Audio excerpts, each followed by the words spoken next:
Hey guys, it's Mike with another free-to-play Raid Shadow Legends video. We're on to day 7. We collected our Alice yesterday. Could not get her to 6 stars. We're a little further behind that than I thought. We're moving her up to level 50 first, but as far as getting our 5-star foods is going to be a little more. I forgot about all of the 4-star ones I had to make. I was thinking, oh, I got all these guys lined up ready to go, but I got to get them leveled up too. We do have 4-star foods here to bring one character up to level 5. But we ran out of silver yesterday, as always. I have been giving that a lot of thought, just thinking about GodForge and some pitfalls that try to avoid. There's a lot of things in this game that cost silver that shouldn't. We talked about taking gear off your character or moving gear around. I think that you should not be punished for this at all in any way, just because once it's on your account, it's yours. It doesn't cost me money to change clothes I already bought. Like, why would I have to pay to change gear? It just doesn't make any sense. And then on a limited resource as well, it becomes frustrating. I think feeding characters and upgrading characters is another one. Why am I spending money to take an asset that I've earned and make another asset better? Like, that doesn't make any sense. You already have a shortage of this asset in your game. You're slowing down progress. Like, I want to move forward and I can't. So if I go over to like the tavern and I think about upgrading a rank, by putting people into these spots costs money. It really shouldn't. Like, that doesn't make any sense. If I want to upgrade my apothecary, I should just be able to put these people in here. You can see it's going to cost me 25,000 silver to upgrade my apothecary. I thought I had another one. Apparently, I don't know, maybe he's locked or he's part of a fusion. I was holding on to the rares that are part of a fusion just in case I get to that point. I don't want to be hung up trying to get those rares. But going back, the silver, I think that's ridiculous. Ascending potions, like if I go in here into the potion mixer and I want to ascend a potion, why does this cost anything? I don't understand this at all. Like, if you wanted me to unlock this ability to learn how to do it in the game or learn this skill, maybe the skill you pay one time and you unlock it with silver. And then from then on, you're able to do it. And then likewise, we talked about moving potions back down. I should be able to break this down to 10 of these or 100 of these if I want to. It's just ridiculous that I'm sitting on all these potions, but I don't have enough to upgrade lesser champions. Like, it's not a good look. You look at upgrading skills. If I want to put a book on here, it costs money. I already earned the book. I worked way too hard for the book, to be honest with you, and now you're going to make me pay silver I don't have to upgrade a champion with a thing I already have. These are the things that really start to pull away from the silver in this game and why there's such a problem. Every single thing you do costs silver. My feeling is, if you're not buying something, it shouldn't cost silver. I'm not buying that book, I already earned it. I'm not buying the gear to switch it around, I already earned it. If I go to the market and I want to buy something, hey, that should cost me some silver because I'm buying something, I'm acquiring something. I don't know why I'm paying money for things I already have. Or you just give me a lot more of it. I feel like there's too many pinch holes in this game where it's like I'm either stuck waiting for silver, or I'm stuck waiting for energy, or I'm stuck doing this tournament and I have to use my energy in a specific way. I think there should be tournaments that are literally use a certain amount of energy any way you want, because I might need to go in here and farm Minotaur.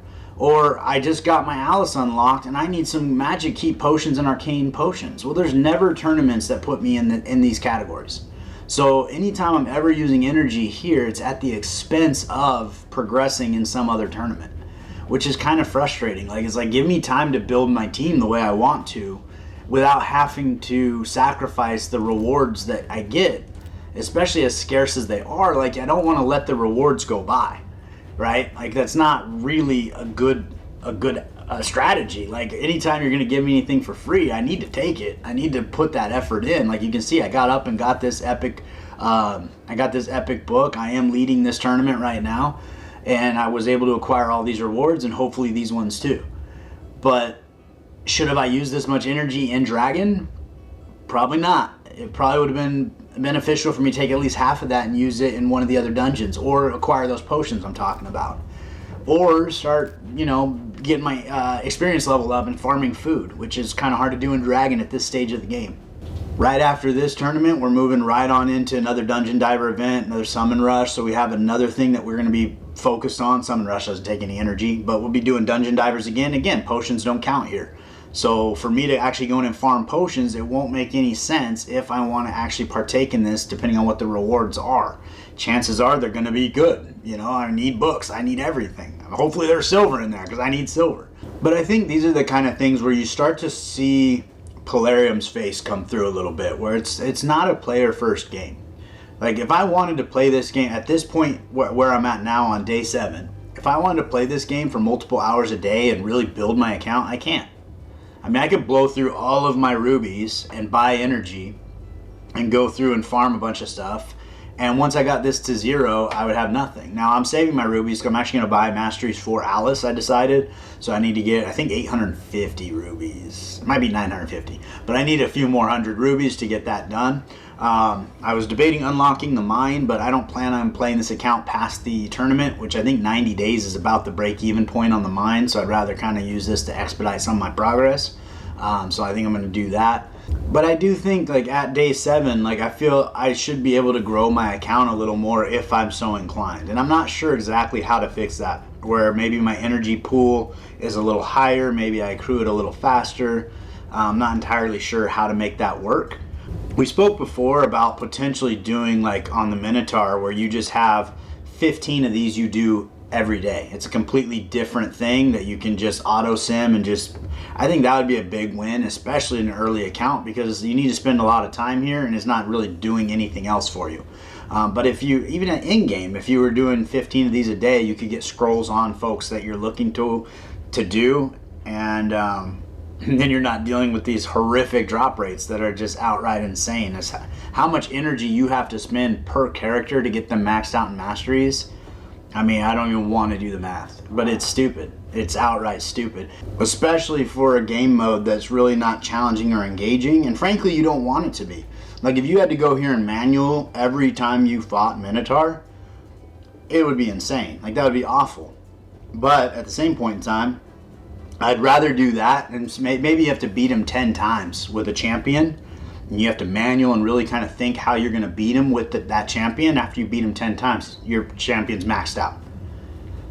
And then you're like, hey, that would make sense to me, where it's like, it almost would push you into understanding and mastering that champion, understanding how their kit works for them to gain their masteries, which kind of makes sense, you know, and it wouldn't be at the expense of energy that you need to use in a bunch of other places and not getting credit for anything. Like, this has never been a part of any tournament or anything that I've ever seen. So it's just, when are you supposed to do this? And I get, like, you don't have to do every tournament, you don't have to do every event, but at the same point in time, like, you want to be able to. Like, there's those rewards we talked about. You don't want to miss out on those. So it's just kind of, it gets you in a pretty frustrating space. Going back to what we were speaking about yesterday about when's the right time to get a legendary, I honestly think that 7 days is probably a pretty good time to get your first legendary. After 7 days, you got Jizzo, or Shaman. I think it was Shaman 7 days, and then Jizzo at 14, 2 epic characters that are straight garbage, which is kind of frustrating. I think, like, at this point, I'm 7 days in, I feel like I've put some time into this game. I feel like I've earned Alice. Now, I don't know that Alice is the right choice. I think Polarium could spend a little bit of time and go through their legendary characters and say, hey, this is the starting champ we want everybody to have. If you go into your daily rewards, you get all the way out to, you get Haikatoon and then Yaga. He's garbage. This is going, oh, I thought you got Seal of the Drakes at 90 days. Where do you get Seal of the Drakes at? So 6 months into the game. 6 months into the game, they're guaranteeing your first legendary character. 6 months. So I think that's pretty ridiculous. Like, that she should be your reward after, say, 30 days. I mean, that seems fair to me, that you're 30 days in, especially if you're committing to playing the game every single day for 30 days. And it might take you, the first couple days are going to take you a couple hours, and after that you start to kind of fine tune what you're doing in the game every day, and maybe it's a half hour to 40 minutes or an hour, depending on the game. But after 30 days, you should be able to know you're getting your first legendary character. Like that, I mean, that's kind of crazy, especially with drop rates. Like, I mean, you get these void shards, ancient shards, you don't get any sacred shards in here. Like, they don't give you a chance at a hope of getting a legendary character. I mean, yeah, you have a hope here.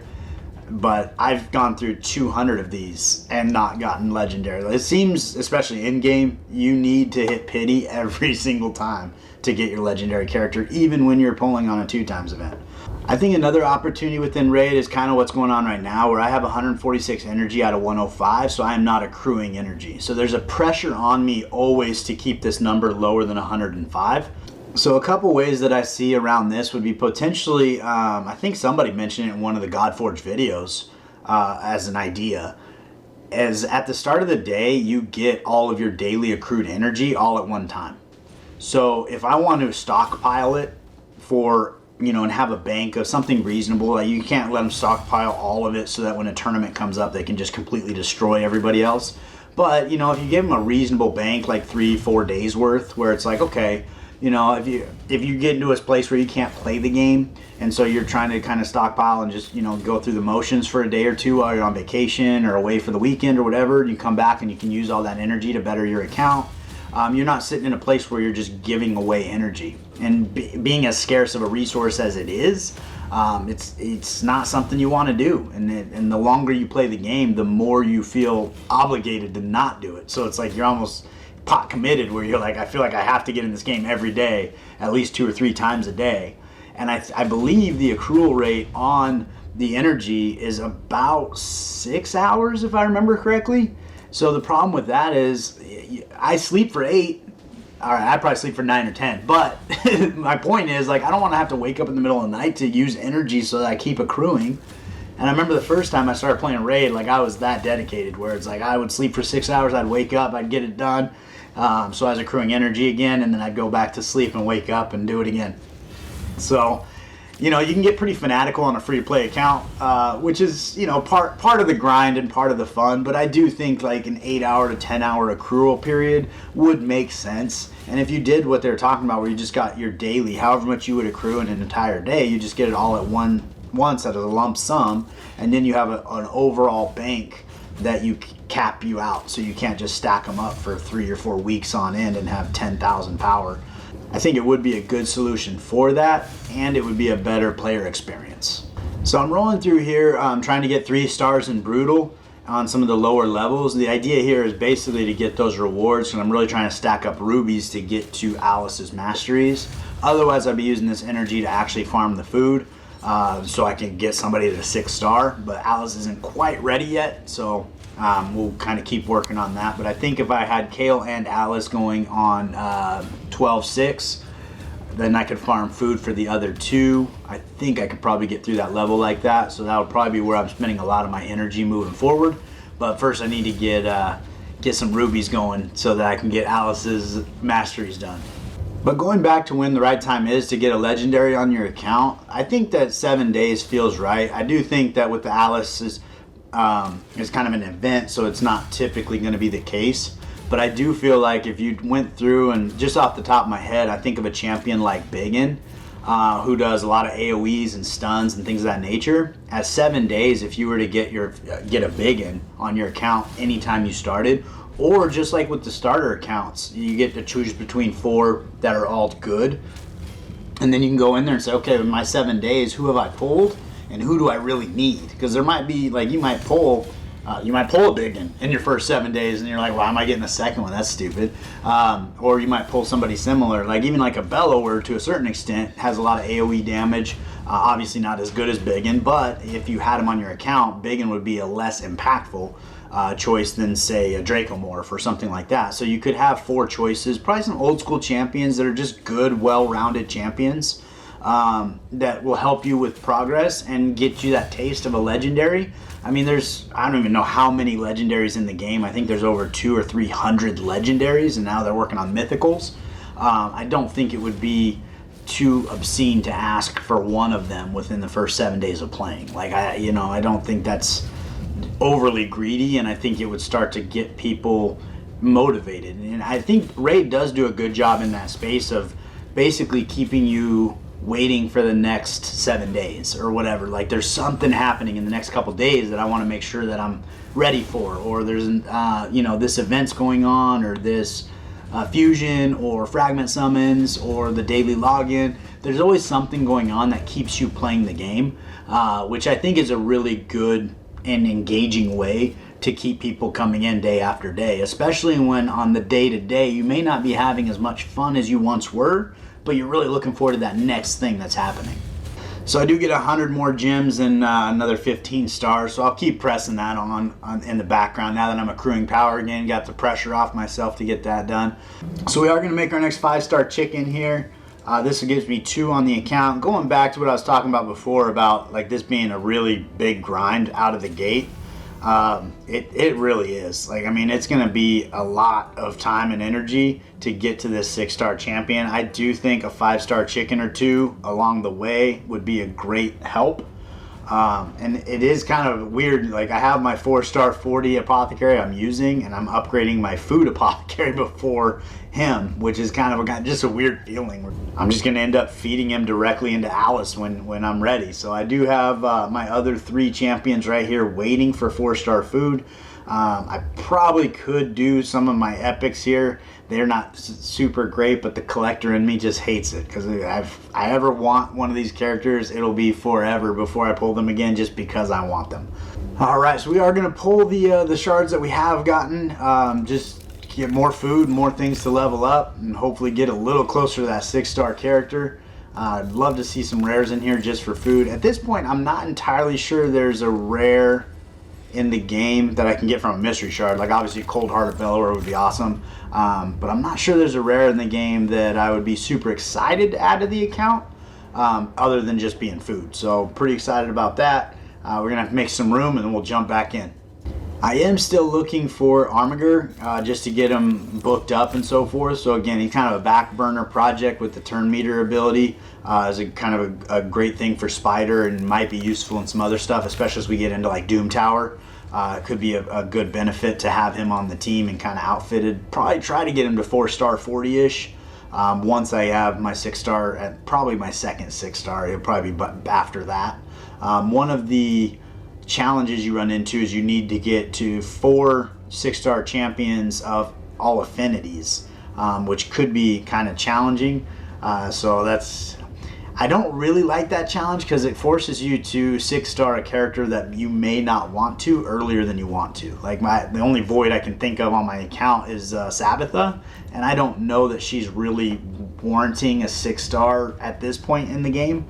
But she might be the only void I have worthwhile, so she might just end up being the one that I do. So definitely a lot of epics and obviously legendaries that would make this account much better. But on the rare front, we're pretty much probably just going to be getting some chickens. But we do have a couple more coming up here.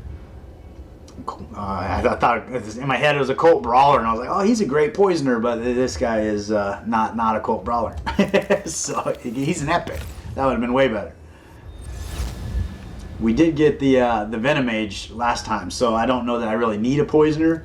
With between Kale and Venom Mage, a Cult Brawler might be sitting on the sidelines. But we got all 4 of them are rare, and it's Apothecary's brother here, straight garbage. So he'll end up being fed to somebody. But I think in a game like this, the biggest thing is it's just a very delicate balance of the player feeling like they're making progress, but making that progress take as much time as possible. Because at the end of the day, like, if you're in game in 3 months, that, you know, nobody wants to be in game in 3 months. Like when we first start the game, you have that thought where it's like, yeah, I want to be doing this as soon as possible. But the grind is kind of where the game is, and that's where we have the most fun, and that's why we love these games. I don't know that 2 years is the right amount of time to be in game, which I feel like that's kind of the pace of Raid. You could definitely play for 2 years and not be in game, especially with the new content they've brought into it, between the Doom Tower and some of these dungeon bosses. I could see playing for 2 years and not having characters to be able to beat all these guys on hard mode and things of that nature, just because sometimes it just requires very specific characters. Even in Clan Boss, I mean, trying to get through Hydra with an account that's 2 years old, if it were free to play, I don't know you would have enough champions, just because you need 3 teams of 6 is 18 champions. You know, and the drop rates aren't that good. I mean, they're just not. And depending on what fusions they lined up per month, I mean, you could You could bet you would have 24 legendary champions on your account if you did the fusion or fragments every single month and didn't miss any of them. And then on top of that you might pull maybe another 25 to 50, so you might be sitting on 75 legendaries maybe after 2 years. It just kind of depends on how lucky you are, but you could play this game a very long time and still have a lot of things to do, which is, I feel like, on the other side of the spectrum. Like, I feel like the progression in this game is just a little too slow. And I think it's stuff like we talked about, where it's like if you had Minotaur where you were just doing this every single day, potion keeps. Let's say you could come in here every single day, or whichever one is open for that day, and you go ahead and you say, summon 15 runs or 10 runs or whatever it is. And you just hit 10 runs, gets it done in 2 seconds. You get whatever rewards you would have got for 10 runs. You come to Arcane Keep, you do the same thing. Minotaur's Labyrinth, do the same thing. There you go with like 10 to 15 seconds, and you've just farmed scrolls and you've farmed potions for the day. And that's that. You don't have to worry about the energy and whether or not you're allocating it to something that's not benefiting you in a tournament. You can just move on to whatever the tournament is. I think you spend a lot of time in this game, and they're doing better with the super raids and things of that nature, but you spend a lot of time in this game just watching your team do the same thing over and over again. And I don't really know where to fix that. There is definitely a perk to building your team so that they run faster, and that's part of the in-game strategy, is how fast can you get these runs to go. So when you get into tournaments, that you can get through Dragon in 30 seconds, so you can run your tournament and be done with these tasks really quickly. And there is a lot of drive to do that. So by just being able to completely sim Dragon, it would take away from that experience. You wouldn't really care how good of a team you had as long as they could beat it, and then you would just sim it. Which I think is some of the downfalls of like Galaxy of Heroes and things, other games that have done those ideas. Time in game is significantly better though. Like if you want to be in and out of that game in 15 minutes, you can do all of your daily activities and be done. And if you want to redo gear and stuff like that, you have time to do it. I'd say that's one of my biggest objections, is because you're spending so much time. I mean, we're over a minute on this run.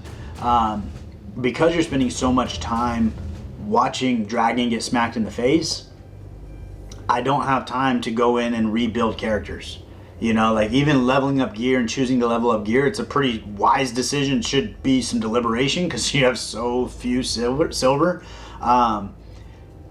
You go in and you're like, this piece looks good, and you just move on. Like I think that there needs to be other parts of the game to cut out where you can get time where you want it.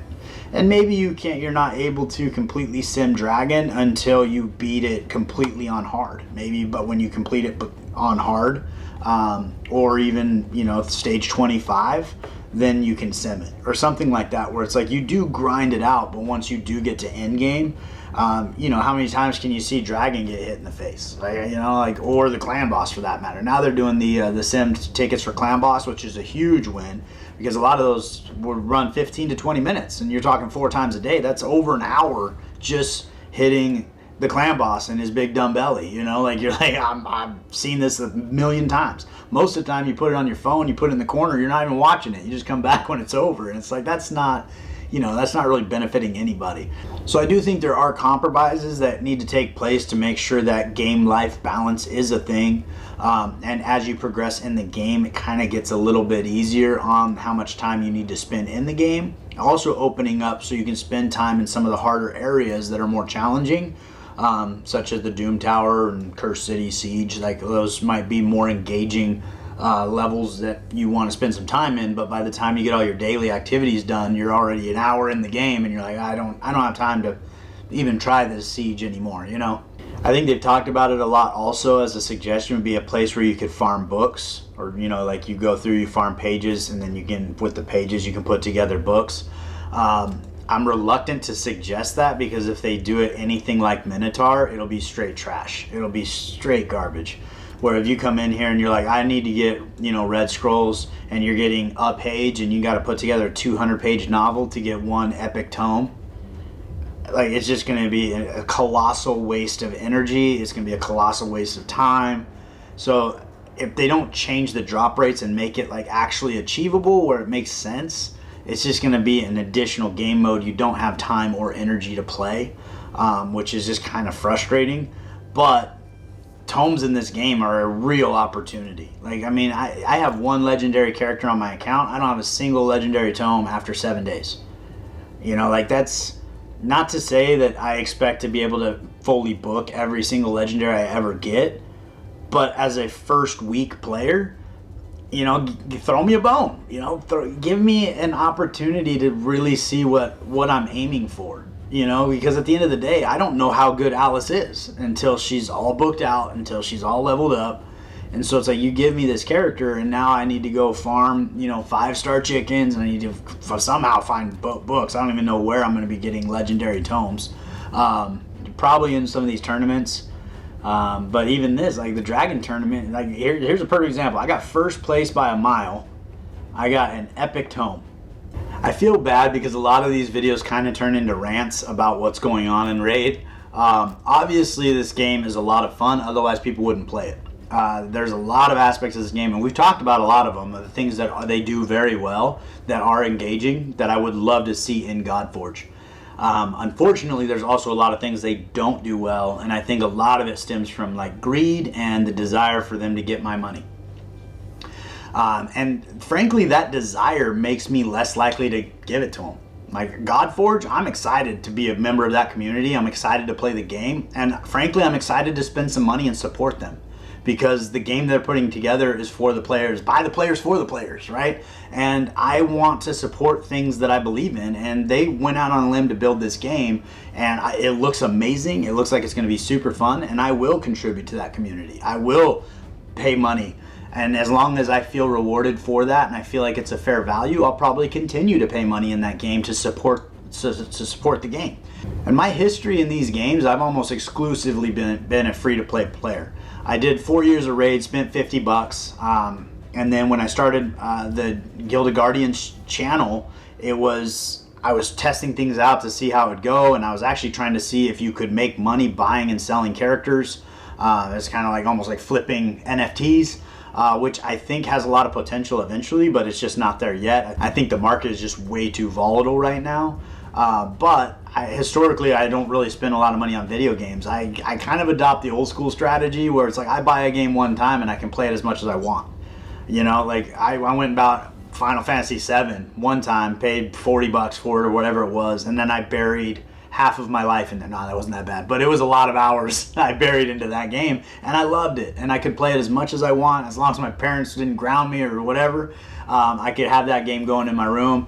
And nowadays it's like, you know, how much money would I have to buy to play this game for 7 hours straight? Like, how much would it actually take for me to get that energy? And you know, it's insane. Like, you could spend hundreds of dollars on this game every single day. Like, you go into these packs and it's like, wow, there's so many things going on here that you could buy that would be like, here's my chickens I want, you know, like $30, boom, now my Alice is taken care of, you know. So those are the kind of things where it's like, I don't know you're getting the reward for that. Now if you started moving these characters into NFTs like we talked about, which I think is a phenomenal idea, it does have some balances, and there's a whole video I put out about what you need to do to make that happen. So if you haven't checked that one out, I think it has a lot of valid points. Obviously I do, because I made it. So I might be a little biased in that. But I have heard some criticisms about the GodForge being too similar to Raid. I don't think that that's a problem. I really think, like, if you had Raid Shadow Legends, but you could just change some of the things that we've been talking about for years, the game would be way better, and you'd be way more excited to play it every day. And I think that having different characters and different graphics and kind of slightly different things, there's a lot of different things going on in GodForge, and I'm sure there'll be a lot of different things that we don't even know about yet, because the beta version's not out. But I think that it could be remarkably similar to this game, and there would still be an incredible market for it, because so many people are kind of tired of not having these ideas listened to. Like, for 4 years, content creators have been saying this stuff about Minotaur. That they've been saying this stuff about drop rates and energy consumption and silver being broken and the arena being broken, and like, all these things are not new ideas. And yet 4 years later, all these things are still there. So it's just kind of like, you know, like a lot of people are probably fatigued. They're just burnt out on it. And they're like, hey, you know what? I will pick up something new. I will try something new. I did see a new video on King Arthur, and I was going to check that game out and just kind of go through with the same lens of just as a starting game and compare it to what you would hope to see in GodForge and what, you know, some of the pitfalls and experiences you have over there, compare them to Raid and just kind of get an idea what they're doing. But the graphics look amazing. The gameplay looks pretty cool. So I'm going to probably jump into that in the next couple days and just kind of give it a shot and see what happens. But I'm going to keep pressing on. I'm going to try to get my Alice up to 6 stars. I keep wanting to call her Lady Kimmy. I think she has a similar look, I think, as Lady Kimmy. But get her up to 6 stars. So I do have some 5-star food to make. Probably take me another day or two, I would imagine. I forgot about all those 4-star level 1s I got to make. I was so excited. I was like, oh, I'm going to get her right away, right to 6 star. But I am going to save up some of those rubies, get the masteries going so I can just buy hers outright.